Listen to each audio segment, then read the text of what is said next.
The Trump White House just killed critical race theory training in federal agencies. It's the stuff that claims all white people are racist in this inherently racist country. So once again, the big orange meanie does something no one had the guts to do before: eradicate a punitive ideology that ruins businesses and lives, and it's one that you pay for. A disease born from the hateful halls of left-wing academia, critical race theory undermines the positive core beliefs of America by redefining the nation as an engine of oppression. This leads to discord in schools, families, and now even work. The top attribute of a great employee: positive attitude. CRT replaces that with grievance and envy. And what you're seeing on America's city streets are its results, starting on campus, then leaking into unconscious bias training at work, culminating in infantile rioters who use this ideology to justify violence. You wonder why these clones accost people at restaurants?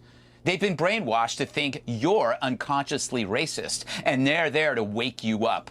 Unconsciously racist means even when you say you aren't racist, the response is, no, you just aren't conscious of it. That's a cult.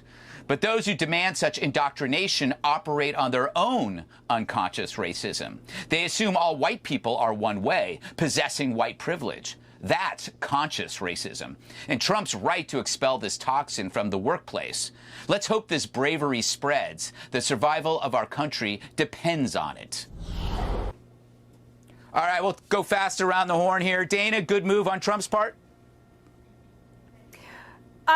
Possibly, although I do think there's going to be the pushback, of course. But I think that there is not enough people that understand what CRT is, and also it comes along this year as we've been dealing with the 1619 project. That's from the New York Times, basically trying to redefine the birth of America. I would also say this, though. If there's not going to be CRT, which I don't necessarily think there should be CRT, should there be better historical education in our K through 12 schools and even in college? Because I think over and over again, we are trying, as people here on the Five, to explain to our viewers, who are already probably pretty well informed, about our nation's history. And that kind of knowledge has to be re-examined. The civics education in our country, the historic history education in our country absolutely has to be something that we deal with. Now, that's not something the president can deal with. Schools are run by local school districts, and they should be. But I think that without understanding and learning our history, we are going to be in a pretty tough situation like we are this summer. You know, Emily, I think that CRT is probably one of the worst things that has ever been invented in my life, in that it creates an attitude that replaces optimism and desire for opportunity with grievance and envy. Why would anybody want to hire somebody like that?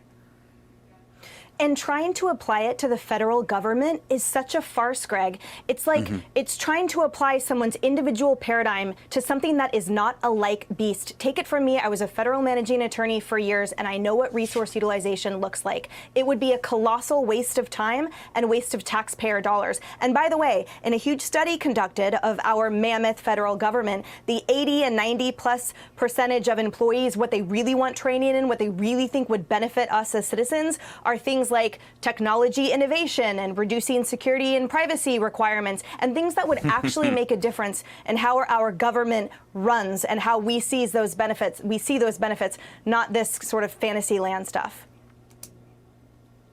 You know, Jesse, even liberals like this because they saw CRT undermining the soft and hard sciences in academia. They started to infect everything with this ideology of race.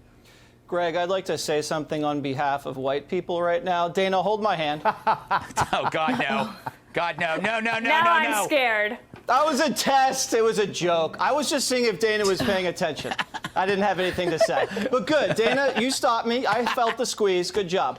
Listen, Greg, I feel enough guilt just being Jesse Waters. I don't like need additional guilt by my race. A lot of this has to do with money and power. The people that run these little seminars, they're mostly radical social justice warrior lawyers. You pay them to do the survey, and then it inculcates you from lawsuits later. It's also a good way, if you want to get people fired or promoted with things that have nothing to do with work product. My problem with the You're dead right on 1619 that. project. My problem with the 1619 project is its narrow focus.